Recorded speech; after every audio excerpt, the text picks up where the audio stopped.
Hello, students.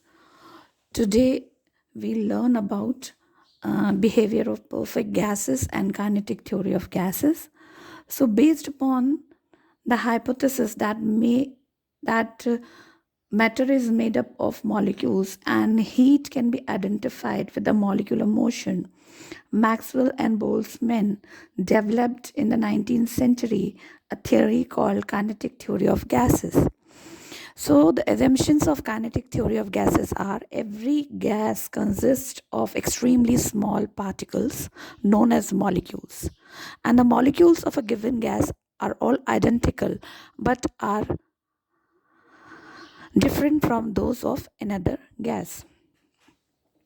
The another assumption was the molecules of a gas are identical, spherical, rigid, and perfectly elastic point masses. Their molecular size is negligible in comparison to intermolecular distance, that is 10 raised to power minus 9 meter. So the size of a molecule, if we talk about, then it is much lesser than the distance between the two or more molecules. The speed of gas molecules lies within zero and infinite in an infinity. So that is, the speed of the molecules could be zero also, and it could be very large also. The distance covered by the molecules between two successive collision is known as free path, and mean of all free path is known as mean free path. The number of collisions per unit volume in a gas remains constant. No attractive or repulsive force acts between the gas molecules.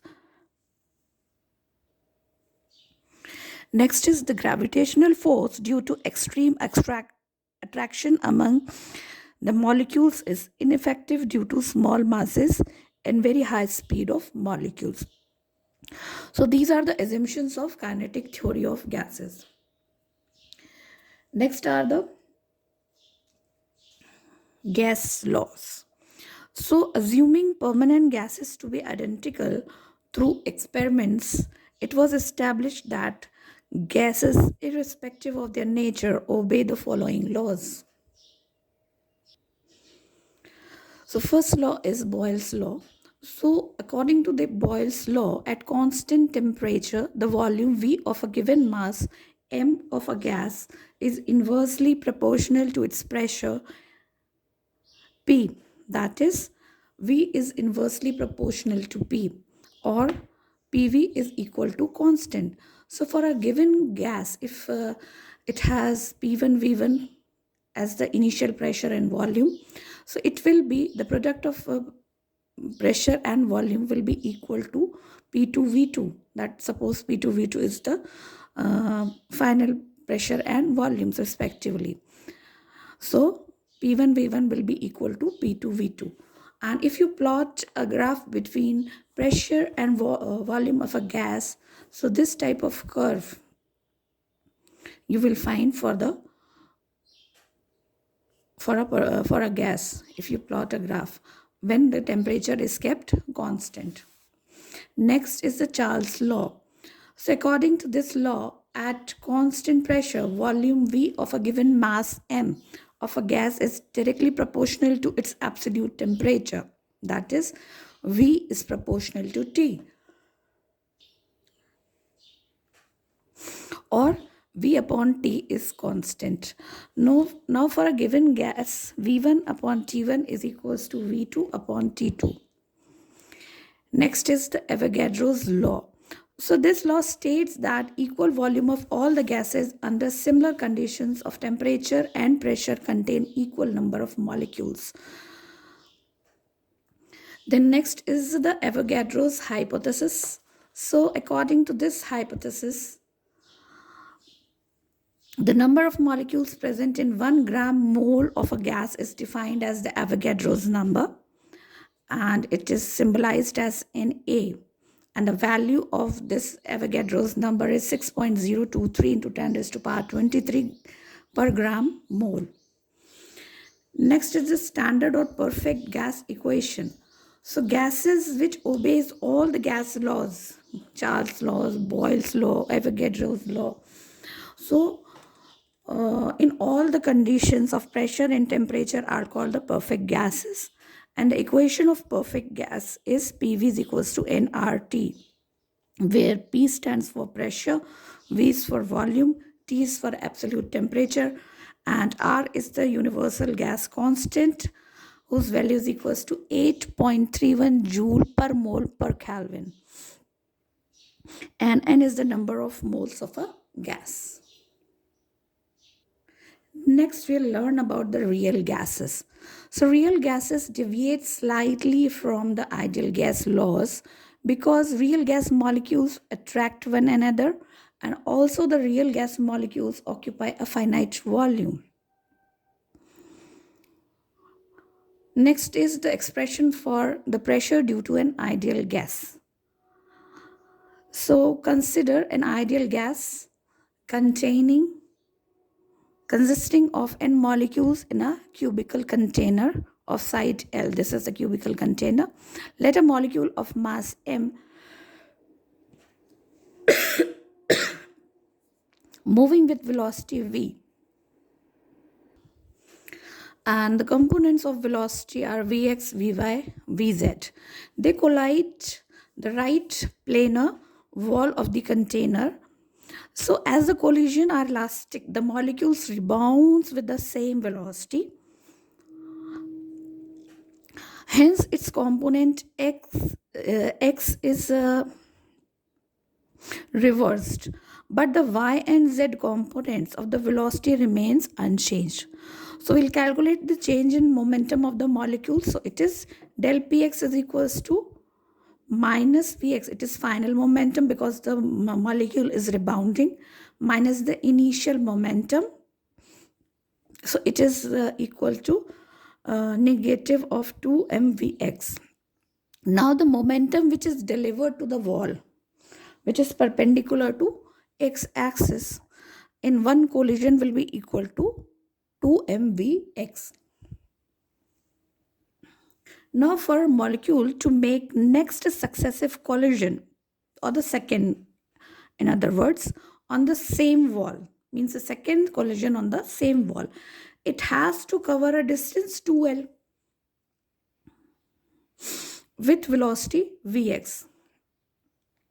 Now, we'll calculate the time gap between two successive collisions. So, it will be equal to delta t.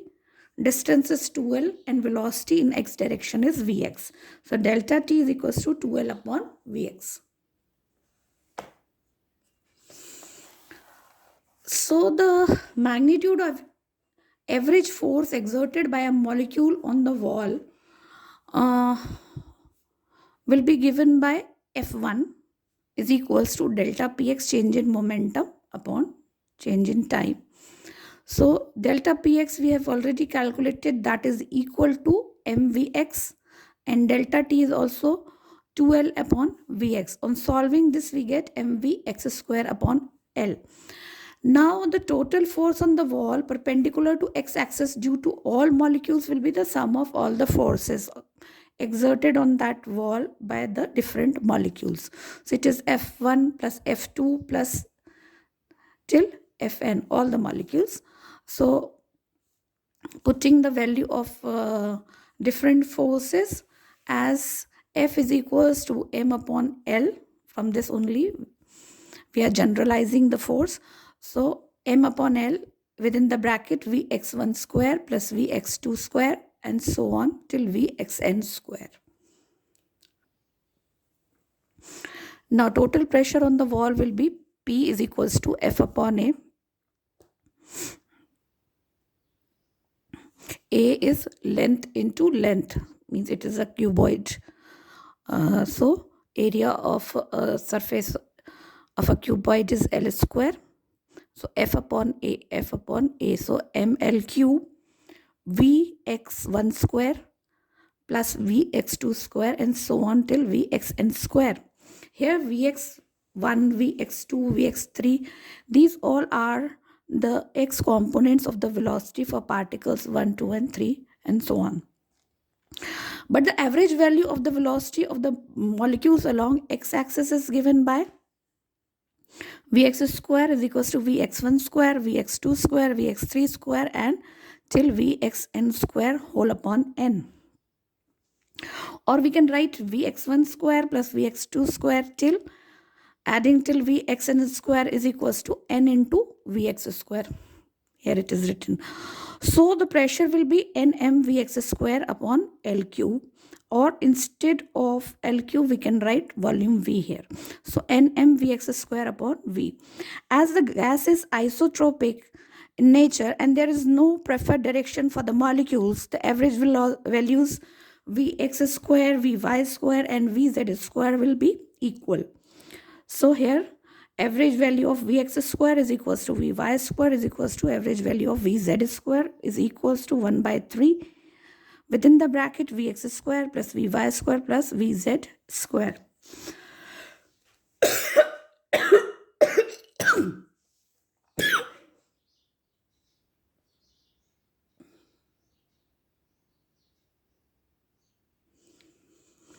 So this Vx square plus Vy square plus Vz square is equals to C square RMS. So this value, the average values of velocities will be equal to 1 by 3 C square RMS. Hence the pressure exerted by the ideal gas will be equal to P equals to 1 by 3 Mn upon V. V here is the volume, C square RMS, or we can rewrite it as M into N as capital M. So P is equals to 1 by 3 capital M upon V N C square RMS, and mass upon volume. This is the total mass of the gas. Capital M is the total mass of the gas. So we are replacing M by V by the density of gas, that is rho. So here it is 1 by 3 C square RMS. Rho is the density of gas. Now C square RMS could be written as root over of 3P upon rho. From this, P is equals to 1 by 3 rho C square RMS. So on cross multiplying, it will become 3P, and rho will go in the denominator. So CRMS is equals to root over of 3P upon rho. Now on rearranging equation 1, we can write pressure to be equal to 2 by 3 multiplying and dividing by 2 by 3 n by v 1 by 2 mc square RMS. So this equation tells us that the pressure exerted by an ideal gas is proportional to the number of molecules per unit volume, that is N by V, and to the average translation kinetic energy per molecule. So next topic is interpretation of temperature from kinetic energy. So using equation P is equals to 1 by 3 Mn upon V C square RMS, we can cross multiply this and also rearrange this by multiplying and dividing by 2. So we get PV is equals to 2 by 3 N into 1 by 2 M C square RMS. But we know that N into 1 by 2 M C square RMS is the total translation kinetic energy of the molecules in a gas. So energy E will be equal to N into 1 by 2 M C square RMS.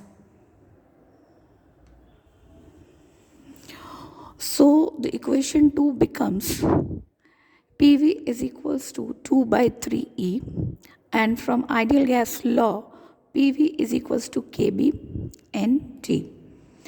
Now comparing equation 4 and 5, what we can see, KB and T is equals to 2 by 3E, or E equals to 3 KB and T by 2. So the average kinetic energy per molecule 1 by 2 m c square RMS is equal to E by N 3 by 2 kBT.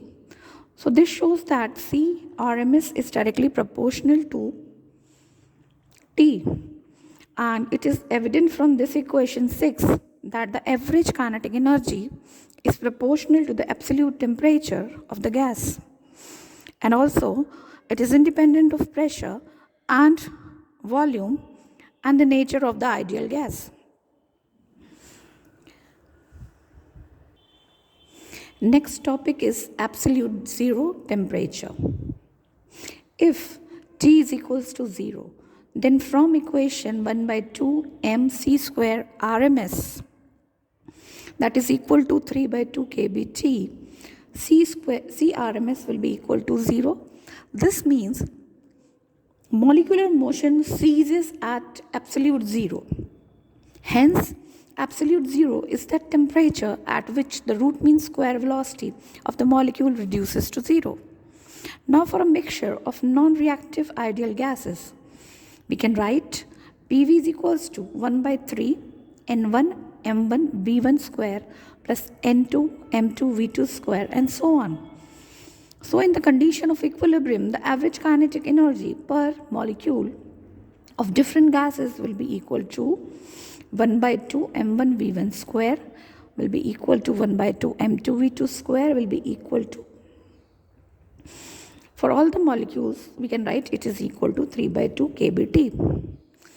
So we can write PV as N1 plus N2 plus till n molecules is equal into kBT, or cross multiplying V here, so we get P is equals to N1 upon B plus N2 upon B and so on into kBT. So this is the law of partial pressure. Now from 1 by 2 mc square RMS, that is equals to 3 by 2 kBT, C RMS is equivalent to V, that is equals to root over of 3 kBT upon M.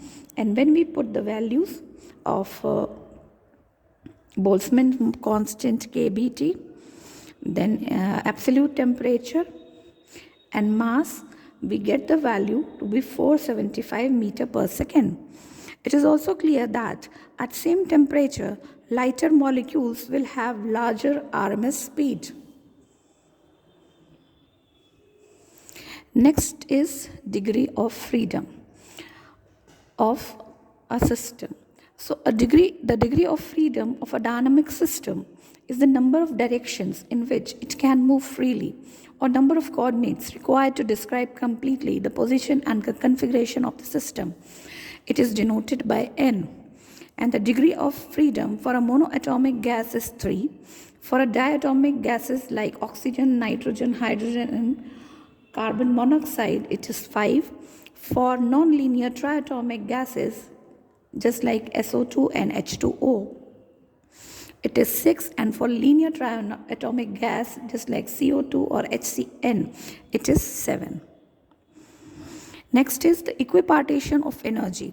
So it states that for a dynamic system in thermal equilibrium, the total energy is equally distributed amongst its degree of freedom, energy modes, and the energy associated with each degree of freedom per molecule is 1 by 2 kBT, where Kb is the Boltzmann constant and T is the absolute temperature of the system. Then the application of law of equipartition of energy is for monoatomic gas. For a monoatomic gas, it has 3 degrees of freedom. Hence, average energy of a monoatomic gas molecule at temperature T is given by 3 into 1 by 2 kBT. The internal energy of 1 mole of such a gas is U is equals to Na into 3 by 2 kBT. So it is on rearranging, we can write 3 by 2 kb Na into T, or we can write U is equals to 3 by 2 RT. Here kb Na is equals to R. Since the molar specific heat at constant volume of a monoatomic gas Cv is equal to du upon dt, so we can write on differentiating this equation with respect to absolute temperature T. Cv is equals to du upon dt, that is equals to 3 by 2 r dt upon dt, it is 1. So it is 3 by 2 r. But for an ideal gas, we know that Cp minus Cv is equals to r, or we can write Cp is equals to, on transposing this on the right hand side, we get Cv plus r, that is equals to 3 by 2 r. Instead of Cv, I am writing 3 by 2 r here plus r. So 3 by 2 r plus r is 5 by 2 r. So Cp upon Cv, we already know that it is equal to gamma, so it is equal to 5 by 3. Now we make use of this law of equipartition of energy for diatomic gases also. So diatomic gas molecules behave as a rigid rotator, and it has 5 degrees of freedom. Hence, from law of equipartition of energy, the average energy of such a molecule at temperature T will be given by 5 degrees of freedom into 1 by 2 kBT. That is equal to 5 by 2 kBT. And the internal energy of 1 mole of such a gas will be equal to Na into 5 by 2 kBT. So 5 by 2 RT. Solving in the same manner as we solved it for the monoatomic gases, we get U is equals to 5 by 2 RT. Therefore, the molar specific heat of gas at constant volume, that is Cv, is equals to du upon dt, it is equal to 5 by 2 R. Then Cp is equals to Cv plus R will be equal to 5 by 2 R plus R, that is 7 by 2 R. Or we can write Cp upon Cv is equals to gamma is 7 by 5. Now, if the diatomic molecule is not rigid but also has a vibration mode, then it has 7 degrees of freedom. In that case, the internal energy per mole will be equal to 7 by 2 RT. And Cv is equals to du upon dt, so 7 by 2 R. And Cp is equals to Cv plus R, so 7 by 2 R plus R. It will give you 9 by 2 R. And the gamma will be equal to Cp upon Cv, that is 9 by 7. Next, if a polyatomic molecule is there, so a polyatomic molecule has 3 degrees of freedom due to rotational motion and a certain number F due to vibrational mode. The internal energy of 1 mole of polyatomic gas will be U equals to 3 by 2 kBT plus 3 by 2 kBT plus F kBT into Na. That will give you internal energy to be equal to 3 kBT plus F kBT into Na.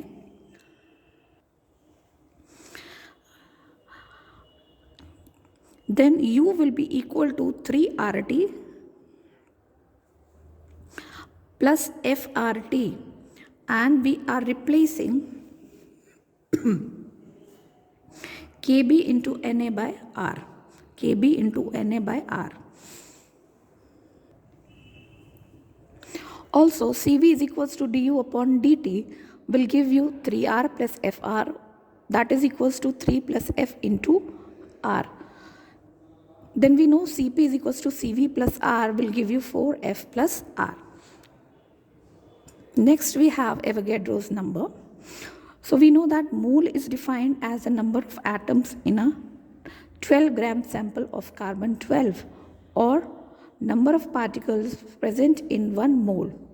So Avogadro's number Na is equals to 6.2 into 10 raised to power 23 mole per mole. So that's all in this chapter. Thank you.